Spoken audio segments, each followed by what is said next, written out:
कभी आपने गौर किया है कि हम अपने दिन का कितना बड़ा हिस्सा उन चीजों के बारे में सोचने में निकाल देते हैं जो अभी हुई ही नहीं है। हम फ्यूचर की उन पॉसिबिलिटीज के बारे में सोचते रहते हैं जिनका कोई ठोस अस्तित्व नहीं होता, फिर भी वे हमें इमोशनली डिस्टर्ब कर देती हैं। सबसे इंटरेस्टिंग बात यह है कि हम इसे प्रॉब्लम मानते ही नहीं हैं। हमें लगता है कि सोचना जरूरी है, प्रिपेयर रहना चाहिए। अगर पहले से सोच लिया तो नुकसान कम होगा। लेकिन धीरे धीरे यही सोच एक हैबिट बन जाती है और फिर यही हैबिट हमारी शांति छीन लेती है। नमस्कार दोस्तों, आपका स्वागत है किताब जगत चैनल पर, जहां हम किताबों के जरिए जिंदगी को थोड़ा और साफ तरीके से समझने की कोशिश करते हैं। आज हम जिस किताब की बात करने जा रहे हैं वह किसी मोटिवेशन की बात नहीं करती, बल्कि एक बहुत प्रैक्टिकल सवाल पूछती है। अगर चिंता करने से कुछ बदलता नहीं तो हम इतना चिंता करते क्यों हैं? आज की हमारी किताब how to stop worrying and start living by Dale Carnegie इसी सवाल का जवाब ढूंढती है। यह किताब हमें यह नहीं कहती कि चिंता मत करो, बल्कि यह दिखाती है कि हम कैसे अनजाने में चिंता को अपने सोचने का डिफॉल्ट तरीका बना लेते हैं और उससे बाहर कैसे निकल सकते हैं। तो आइए इस किताब को एक ऐसे इंसान की कहानी से समझते हैं जिसने मुझे बताया कि कैसे ये किताब उसकी जिंदगी में आई और कैसे इस किताब ने उसकी जिंदगी को बदल दिया। कभी कभी जिंदगी में सबसे बड़े बदलाव किसी बड़ी घटना से नहीं, बल्कि एक छोटी सी बातचीत से शुरू होते हैं। आदित्य की जिंदगी में भी ऐसा ही एक पल आया था। वह अपने घर की छत पर अपने दादाजी के साथ बैठा था। शाम का समय था, लेकिन उसका मन शांत नहीं था। वह बार बार अपने काम, आने वाले दिनों और अलग अलग सिचुएशंस के बारे में सोच रहा था। उसकी आंखें सामने थीं, लेकिन उसका ध्यान कहीं और भटक रहा था। उसके दादाजी कुछ देर तक उसे देखते रहे, फिर हल्की सी मुस्कान के साथ बोले, तुम यहां बैठे हो, लेकिन जी कहीं और रहे हो। आदित्य थोड़ा चौंका। उसे लगा कि शायद वह अपनी बेचैनी छुपा नहीं पा रहा था। दादाजी अंदर गए और एक पुरानी सी किताब लेकर आए। उन्होंने वह किताब उसके हाथ में देते हुए कहा, जब मन हर तरफ भागने लगे तो उसे एक जगह टिकाना सीखना पड़ता है।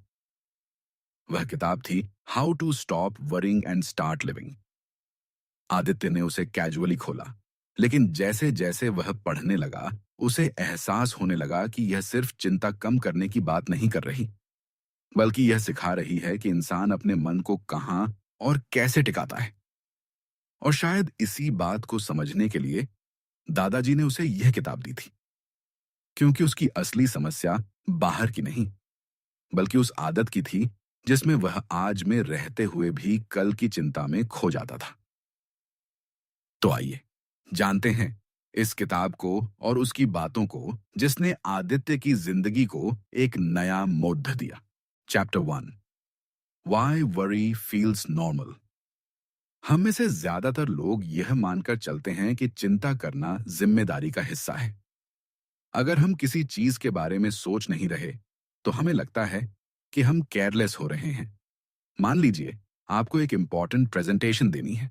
आप उसके लिए तैयारी करते हैं, लेकिन तैयारी के बाद भी आपका माइंड बार बार उसी बारे में सोचता रहता है। अगर गलती हो गई तो, अगर लोग प्रभावित नहीं हुए तो। अब यहाँ इंटरेस्टिंग बात यह है कि तैयारी खत्म हो चुकी है, लेकिन चिंता अभी भी चल रही है।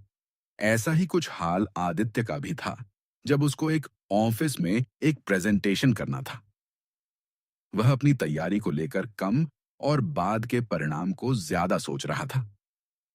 डेल कार्नेगी कहते हैं कि यहां से एक सबटल फर्क शुरू होता है प्रोडक्टिव थिंकिंग और डिस्ट्रक्टिव वरिंग के बीच। एक सोच आपको एक्शन की तरफ ले जाती है और दूसरी सोच आपको उसी जगह घुमाती रहती है। जब हम बार बार एक ही बात को बिना किसी नए एक्शन के सोचते रहते हैं तो हम उसे सॉल्व नहीं कर रहे होते, हम सिर्फ उसे मेंटली रिहर्स कर रहे होते हैं। और यही रिहर्सल धीरे धीरे एंग्जाइटी बन जाती है।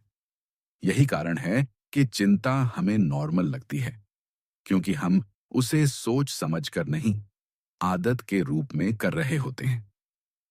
Chapter 2, living in day tight compartments. हम अक्सर पूरी जिंदगी को एक साथ सोचने लगते हैं। करियर कहाँ जाएगा, पैसे कितने बनेंगे, आगे क्या होगा। लेकिन जब माइंड इतना आगे भागता है तो वह प्रेजेंट को छोड़ देता है। मान लीजिए आप एक लंबी रोड ट्रिप पर जा रहे हैं। अगर आप पूरे रास्ते को एक साथ सोचने लगेंगे, कितने किलोमीटर हैं, कहाँ कहाँ रुकना होगा, क्या क्या प्रॉब्लम आ सकती है, तो सफर शुरू होने से पहले ही थक जाएंगे। लेकिन अगर आप सिर्फ अगले 10 किलोमीटर पर ध्यान दें, तो वही सफर आसान लगने लगता है।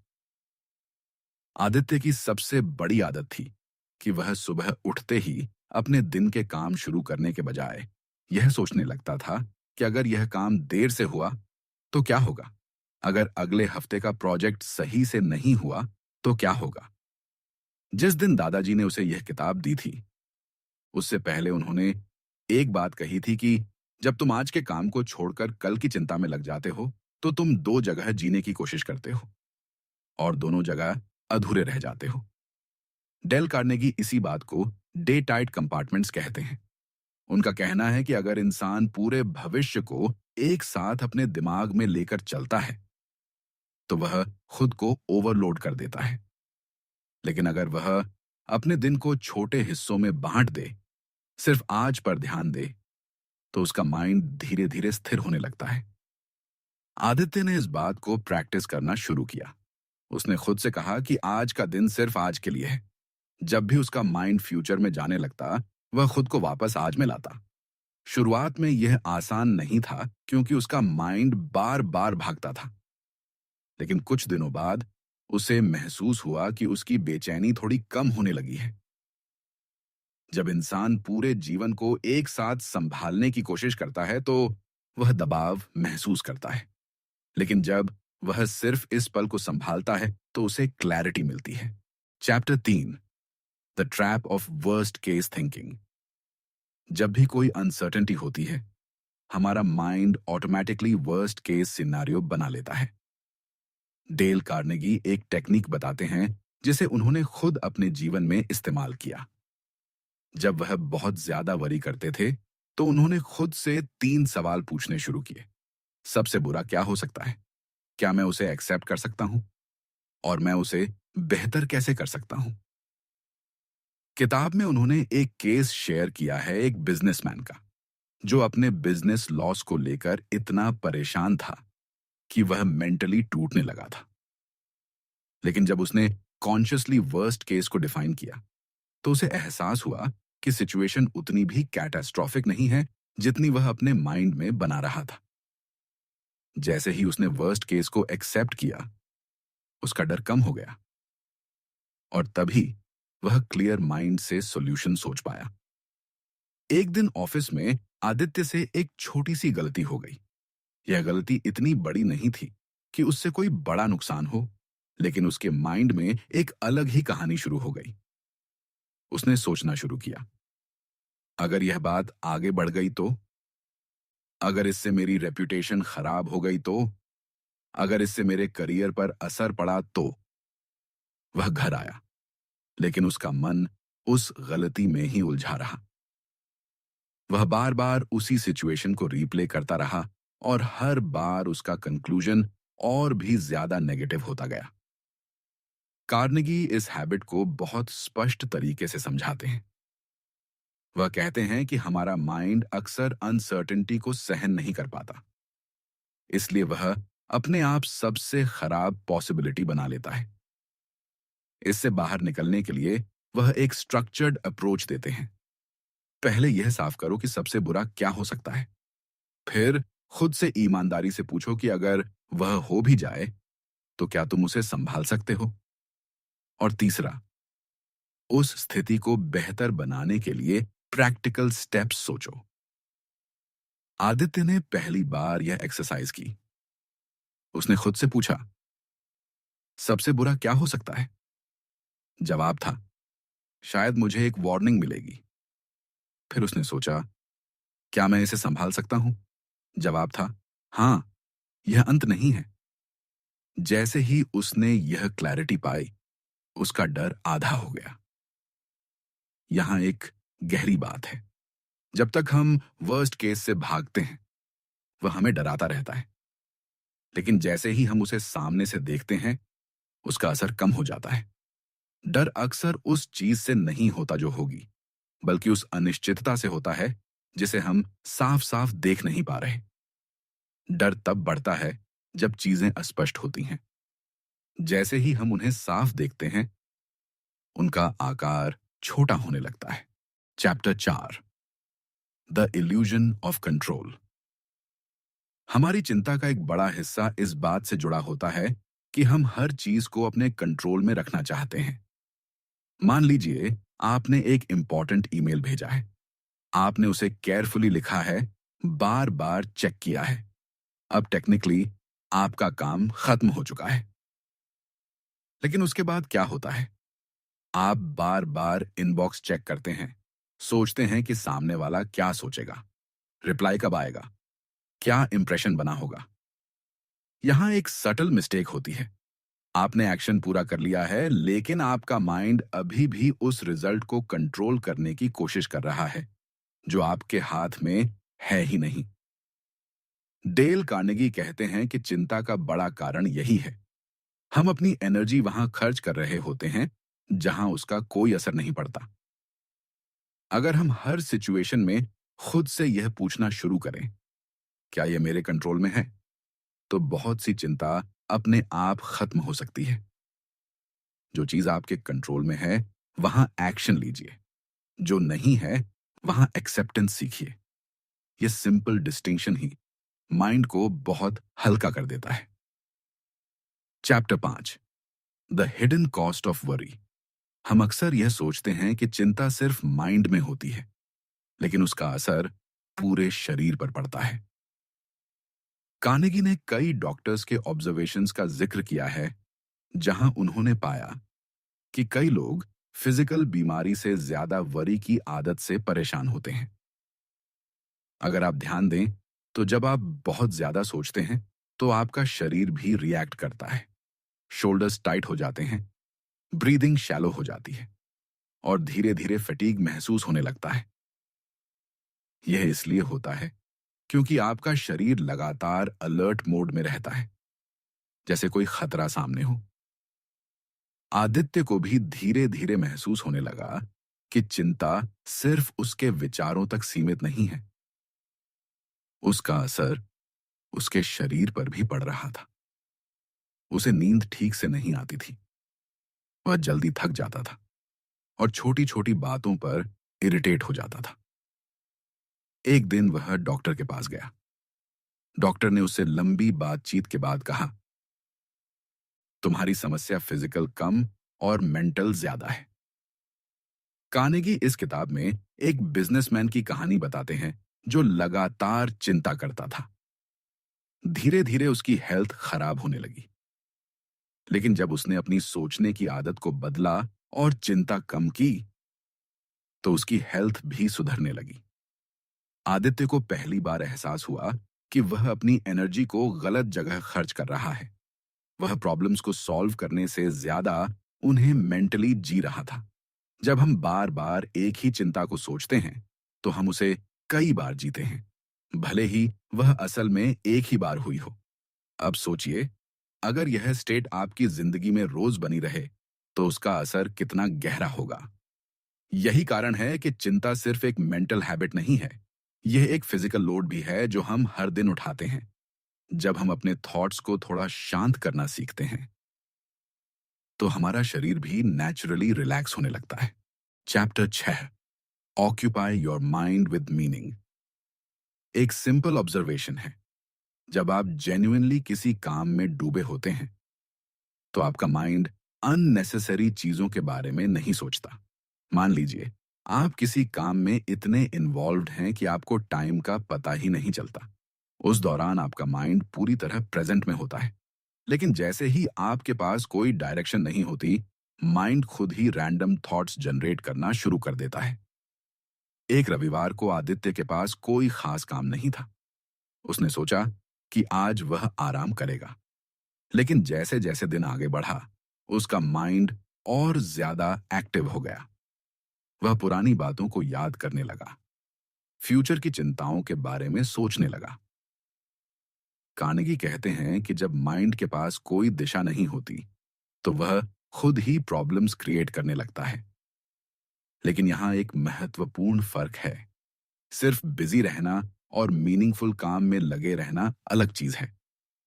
अगर हम सिर्फ समय बिताने के लिए बिजी हैं, तो माइंड फिर भी भटक सकता है। लेकिन जब हम किसी ऐसे काम में लगे होते हैं जो हमें मीनिंगफुल लगता है, तो हमारा ध्यान नेचुरली स्थिर हो जाता है। आदित्य ने इस बात को समझा और अपने दिन को थोड़ा स्ट्रक्चर्ड बनाया।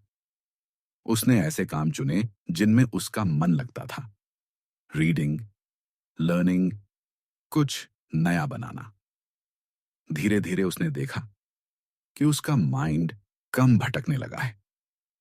जब माइंड को कोई दिशा मिलती है, तो वह खुद को अननेसेसरी चिंता से दूर रखता है।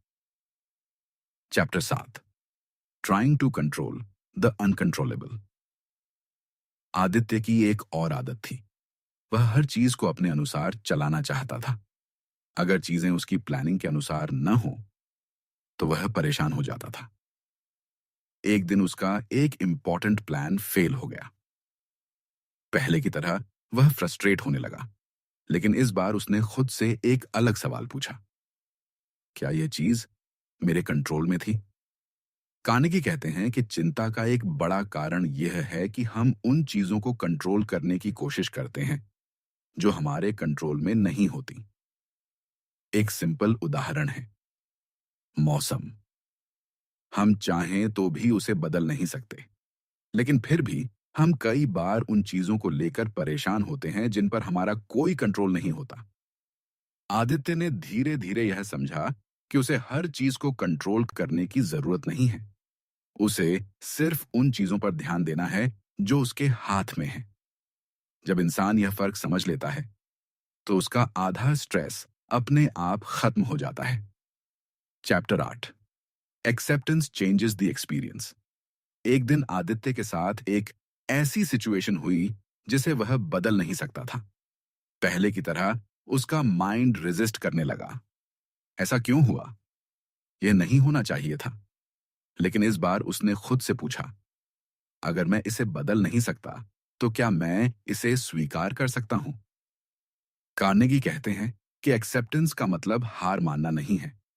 इसका मतलब है रियलिटी को वैसा देखना जैसा वह है। जब हम किसी चीज को स्वीकार करते हैं, तो हम उससे लड़ना बंद कर देते हैं। और जैसे ही रेजिस्टेंस खत्म होता है, माइंड हल्का महसूस करने लगता है। आदित्य ने यह महसूस किया कि वह अपनी एनर्जी उस चीज से लड़ने में खर्च कर रहा था जिसे वह बदल नहीं सकता था। जब उसने उसे स्वीकार किया, तो उसकी एनर्जी बचने लगी और वह उसे बेहतर दिशा में इस्तेमाल कर पाया। Chapter 9, criticism and emotional freedom. हमारी चिंता का एक बड़ा हिस्सा दूसरों की राय से आता है। डेल कार्नेगी एक बहुत इंटरेस्टिंग पॉइंट बताते हैं। अगर कोई आपको क्रिटिसाइज करता है, तो वह अक्सर अपनी सोच और अपने अनुभव के आधार पर करता है, न कि आपकी पूरी रियलिटी को देखकर। उन्होंने कई हिस्टोरिकल एग्जाम्पल्स का जिक्र किया है जहां सक्सेसफुल लोगों को भी बहुत क्रिटिसिज्म फेस करना पड़ा। लेकिन अगर वे हर क्रिटिसिज्म को सीरियसली लेते, तो शायद वे आगे बढ़ ही नहीं पाते।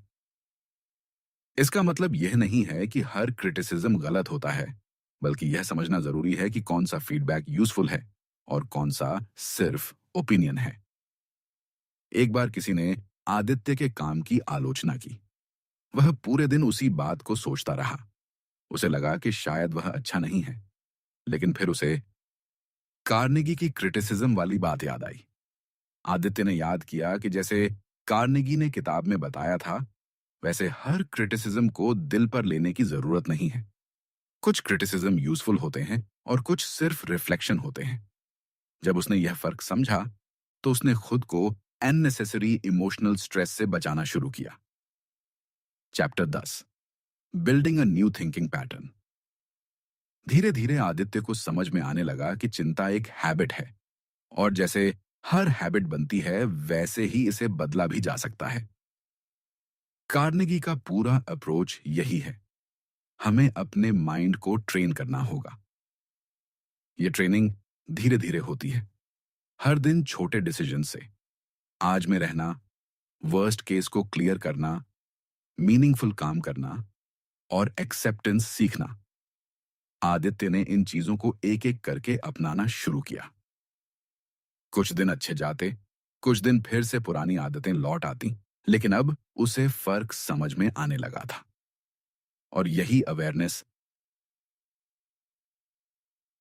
धीरे धीरे उसकी सबसे बड़ी ताकत बन गई।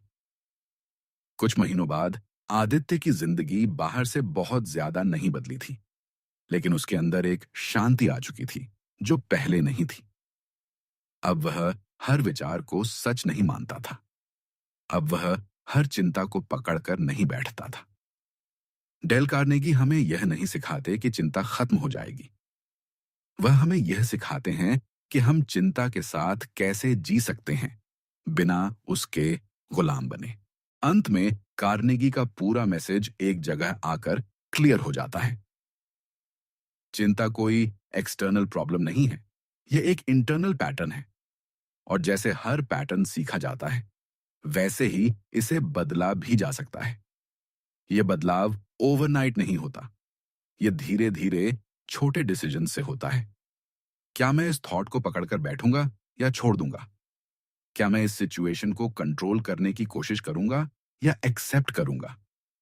क्या मैं आज पर फोकस करूंगा या पूरे फ्यूचर को एक साथ सोचूंगा? ये छोटे छोटे डिसीजंस मिलकर एक नया थिंकिंग पैटर्न बनाते हैं, और वही पैटर्न धीरे धीरे हमारी लाइफ को बदल देता है। जब इंसान अपने माइंड को समझना शुरू करता है, तो धीरे धीरे वह उससे दूरी बना पाता है, और वहीं से एक नई तरह की स्वतंत्रता शुरू होती है। अगर आप ध्यान से देखें, तो लाइफ में प्रॉब्लम्स हमेशा रहेंगी, लेकिन हर प्रॉब्लम चिंता बनने की जरूरत नहीं है। हम अक्सर सोचते हैं कि हमें प्रॉब्लम्स को कंट्रोल करना है, लेकिन शायद हमें अपने थॉट्स को समझना ज्यादा जरूरी है। क्योंकि जब थॉट्स क्लियर होते हैं, तो सिचुएशंस उतनी हैवी नहीं लगती। अगर आपको यह पर्सपेक्टिव मीनिंगफुल लगा हो, तो इस वीडियो को अपने उन दोस्तों के साथ जरूर शेयर कीजिए जो अक्सर ज्यादा सोचते हैं। किताब जगत पर हम ऐसी ही किताबों के माध्यम से जीवन को देखने का एक नया तरीका समझते हैं। हम अगले वीडियो में एक और ऐसी किताब के साथ मिलेंगे, जो आपको अपने जीवन को एक नए नजरिए से देखने में मदद करेगी। तब तक थोड़ा रुकिए, थोड़ा महसूस कीजिए, और जिंदगी को सिर्फ सोचिए मत, जीना शुरू कीजिए। गुड बाय दोस्तों।